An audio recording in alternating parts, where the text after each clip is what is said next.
അസ്സലാമു അലൈക്കും വറഹ്മത്തുള്ളാഹി തആല വബറകാതുഹു. ഹാദിയെ അവൻ റിസോർട്ടിലേക്ക് കൊണ്ടുപോവുകയാണ്. അത് കുന്നിൻ്റെ മുകളിലുള്ള വളരെയധികം മനോഹരമായ കാഴ്ചകൾ ഉള്ള ആ ഒരു റിസോർട്ടിലേക്ക്. എന്നാൽ ഹാദിയ ഒന്നും അറിയുന്നില്ല. എന്തോ ഒരു ചതി അവൻ നടത്താൻ പോകുന്നു എന്നുള്ള കാര്യം പാവം പെണ്ണ് അറിയുന്നില്ല. അവൾ ഒരു നിമിഷം പടച്ച റബ്ബിന് ദിക്റുകൾ ചൊല്ലിക്കൊണ്ടിരിക്കുകയാണ്. താൻ ചെയ്തു പോയ ആ ഒരു കുറ്റങ്ങളെ ഓർത്ത്. അത് ഹബീബ് ഉസ്താദും ഐഷവും തമ്മിൽ അവർ ഒരുമിച്ച് ജീവിക്കുന്ന കണ്ടപ്പോൾ എൻ്റെ മനസ്സിൽ സ്വാഭാവികമായിട്ടും അസൂയ വന്നു.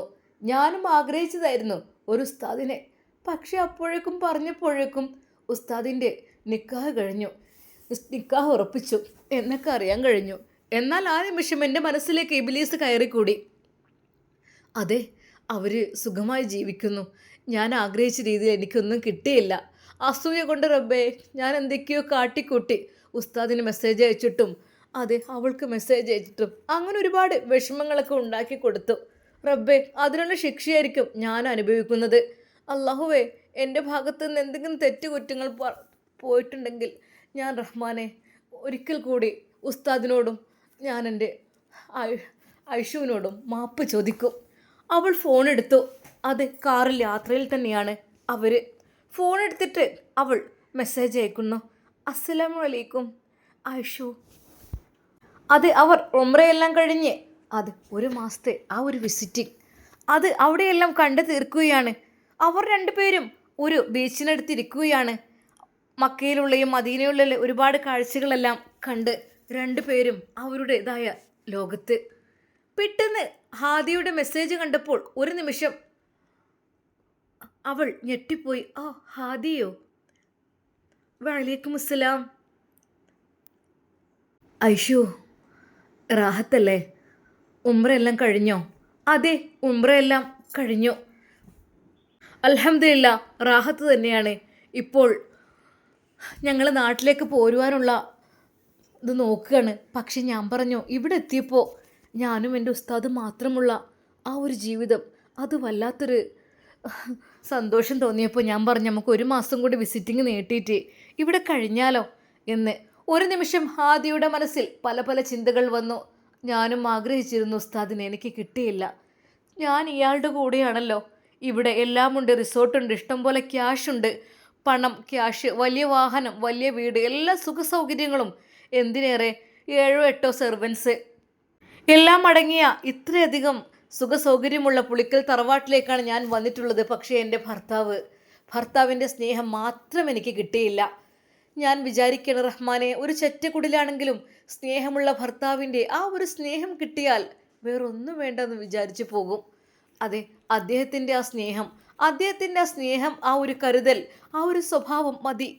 ഏത് ഓലക്കേറി ചാരി വെച്ചിട്ടാണെങ്കിലും തൻ്റെ ഭർത്താവിൻ്റെ സ്നേഹനിധിയായ ഭർത്താവിൻ്റെ നെഞ്ചോടൊട്ടി കിടക്കുമ്പോഴുള്ള ആ ഒരു സുഖം, സമാധാനം അത് എവിടെ നിന്നും കിട്ടില്ല. അത് എത്രയൊക്കെ തന്നെ പണമുണ്ടെങ്കിലും, എത്ര വലിയ വാഹനം, എത്ര വലിയ ഫ്ലാറ്റ്, എത്ര വലിയ റിസോർട്ട് എന്തൊക്കെ തന്നെ ഉണ്ടെങ്കിലും ഇല്ല. തൻ്റെ പ്രിയപ്പെട്ട ഭർത്താവിൻ്റെ ആ കൈകളിൽ അങ്ങനെ കിടക്കുമ്പോൾ, അദ്ദേഹത്തിനോട് ചേർന്ന് സമാധാനത്തോടു കൂടെ അന്തി ഉറങ്ങുമ്പോൾ അതിന് വല്ലാത്തൊരു റാഹത്താണ്, വല്ലാത്തൊരു സമാധാനമാണല്ലോ. അതെനിക്ക് കിട്ടിയില്ല. എല്ലാം കിട്ടി, എൻ്റെ ഭർത്താവിൻ്റെ സ്നേഹം മാത്രം എനിക്ക് കിട്ടിയില്ല. ഹാദിയ, എന്താടി നീ ആലോചിക്കുന്നത്?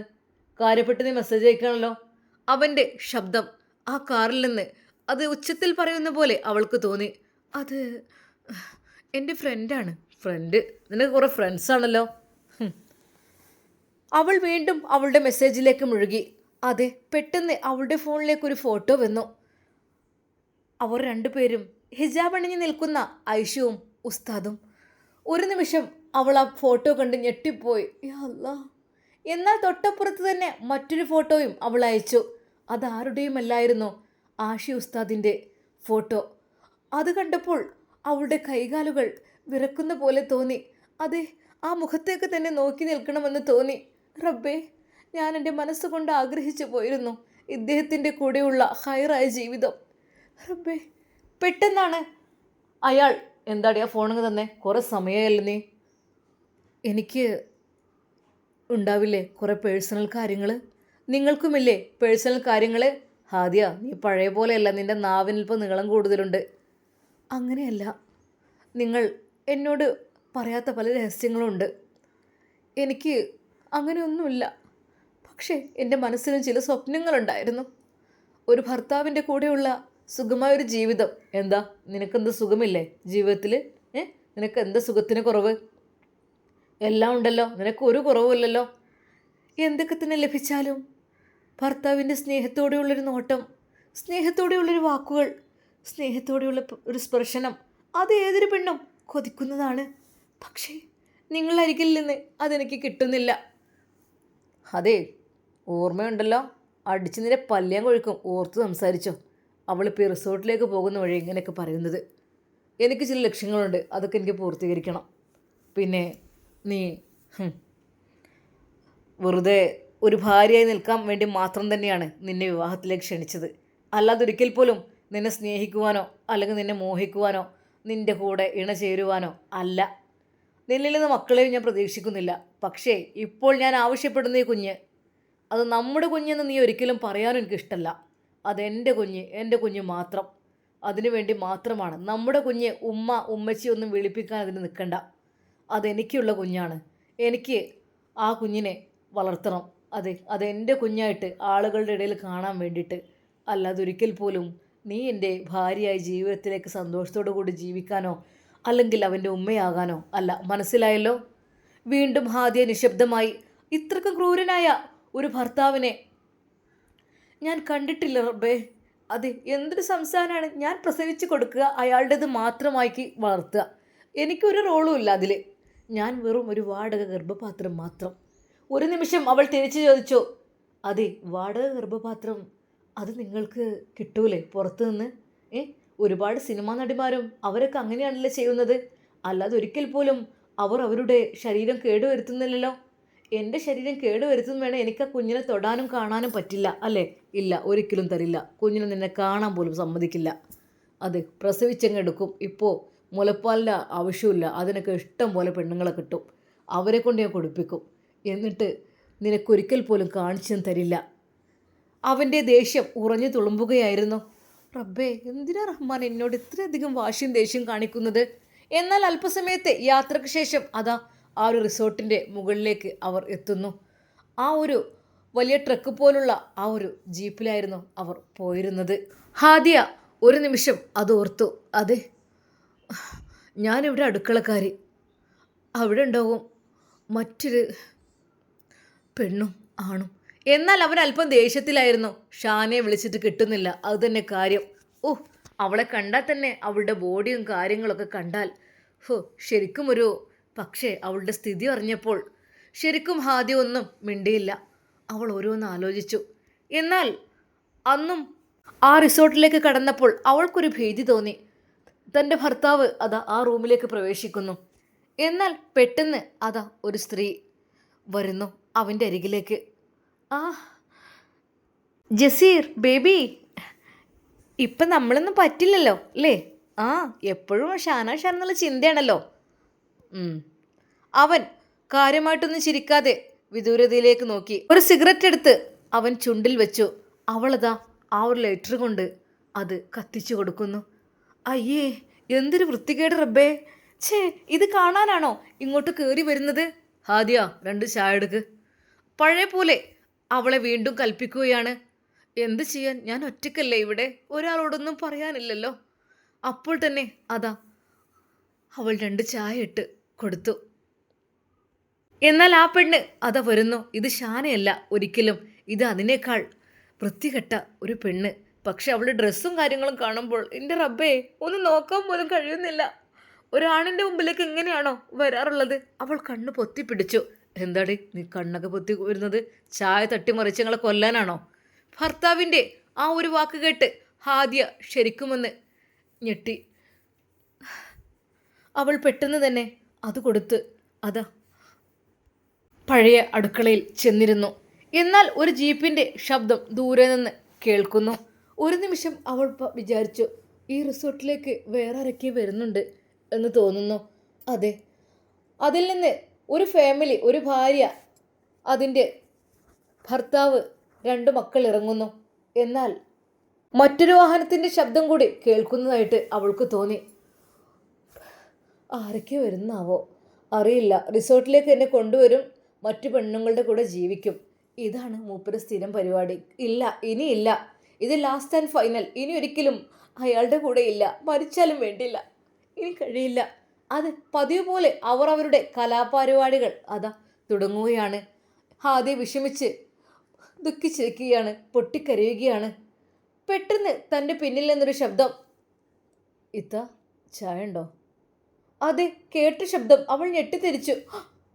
ഒരു നിമിഷം അവൾ പിറകോട്ട് നോക്കിയപ്പോൾ അത് മറ്റാരുമായിരുന്നില്ല, ഷഫീർ. ആ അതെ. എങ്ങനെ ഇങ്ങോട്ടെത്തി? ഞാൻ വന്നു.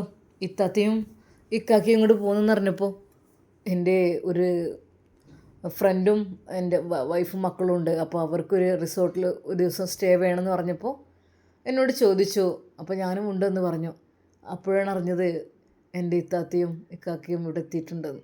അതെ, എൻ്റെ ഇത്താത്താക്ക് ഇഷ്ടമില്ലാത്ത പലതും ഇവിടെ കാണേണ്ടി വരുന്നത് എനിക്ക് നന്നായിട്ടറിയാം. എനിക്ക് എൻ്റെ ഇക്കയെ നന്നായിട്ട് അറിയുന്നതാണ്. ഒരു നിമിഷം ഷഫീറിനെ കണ്ടപ്പോൾ അവൾക്ക് വലിയ ആശ്വാസം തോന്നി. ഓ എൻ്റെ റബ്ബേ, മോനെ.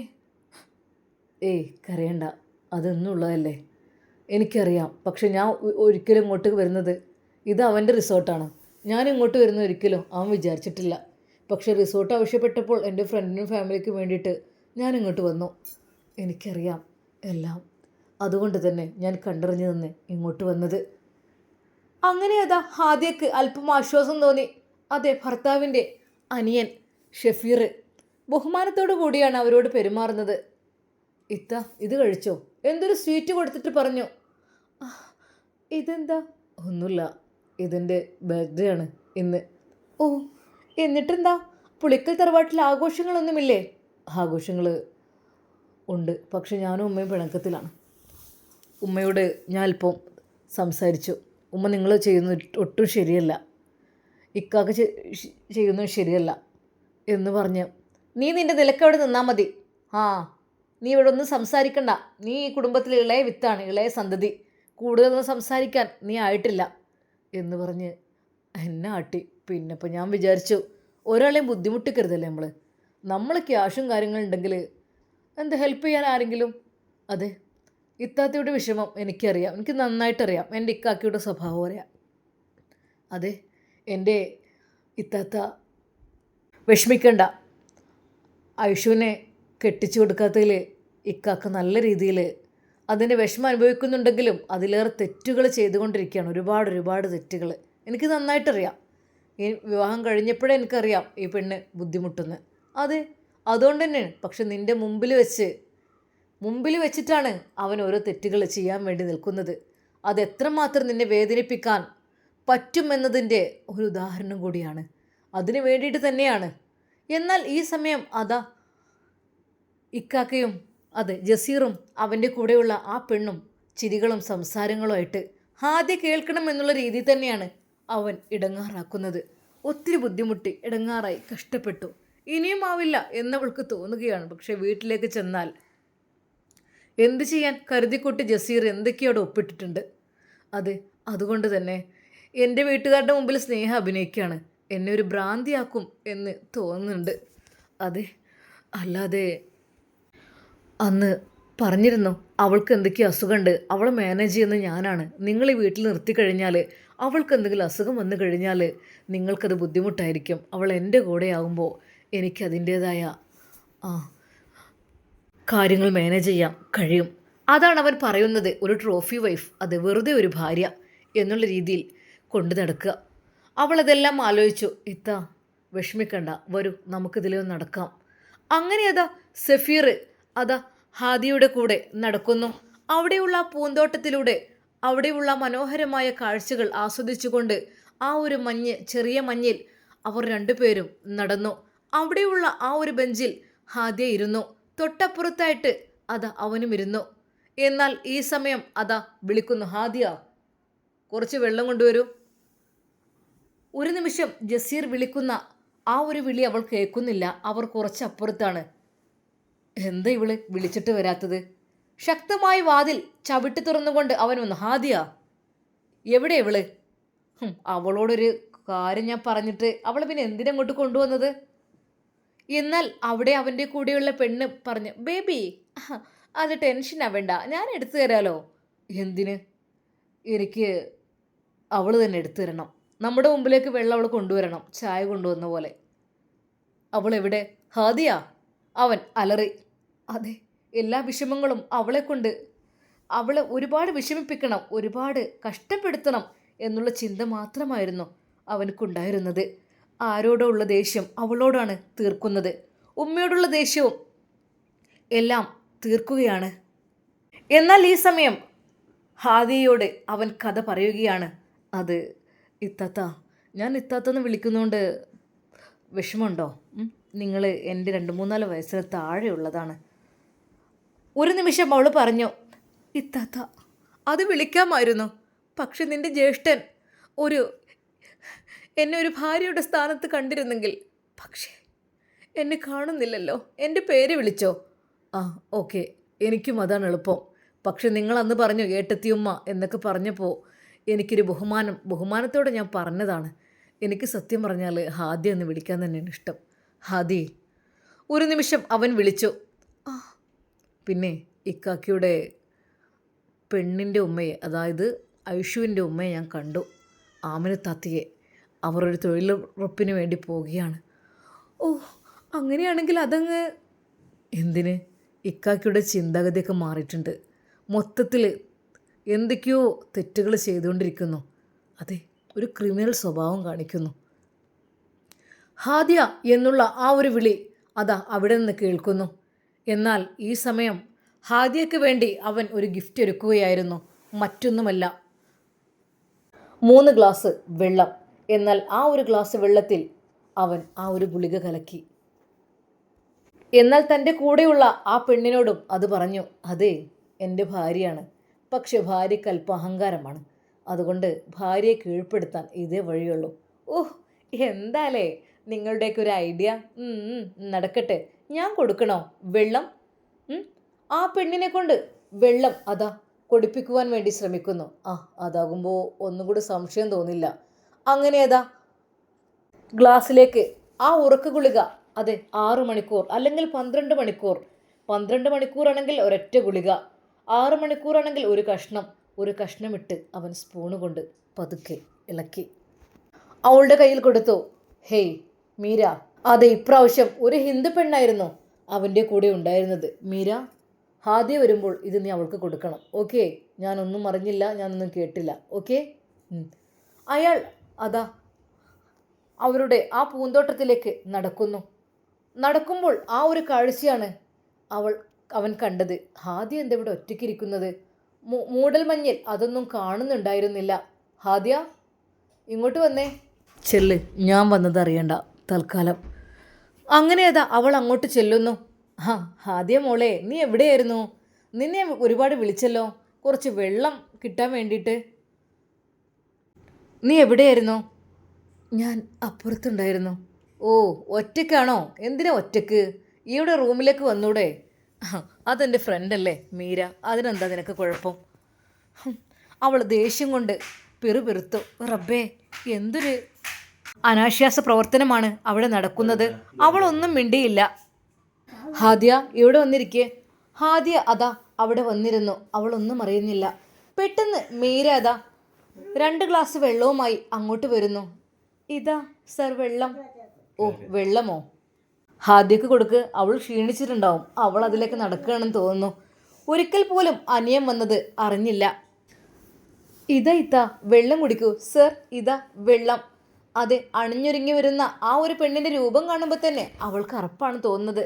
റബ്ബേ, ചെറിയൊരു ഡ്രസ്സും കാര്യങ്ങളും എല്ലാം ഇട്ട് തീരെ ഒരു ഉളുപ്പില്ലാതെ അവൾ വന്ന് നിൽക്കുന്നു.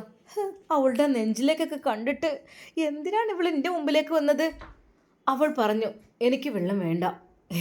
അതെന്താ മോളെ, ഇടയ്ക്കിടയ്ക്ക് വെള്ളം കുടിക്കണ്ടേ? അത് നല്ല ആരോഗ്യത്തിന് നല്ലതല്ലേ. എന്താ അവൾ തന്ന നീ കുടിക്കൂലേ? ഞാൻ തരണോ മോളെ? അതെ, അവളുടെ വലത് കൈയിൻ്റെ ഭാഗത്തുണ്ടായതായിരുന്നു ഗുളിക കലക്കിയ ആ വെള്ളം. 6 മണിക്കൂർ ഹാദിയയെ ഉറക്കുകയാണ് ചെയ്യുന്നത്.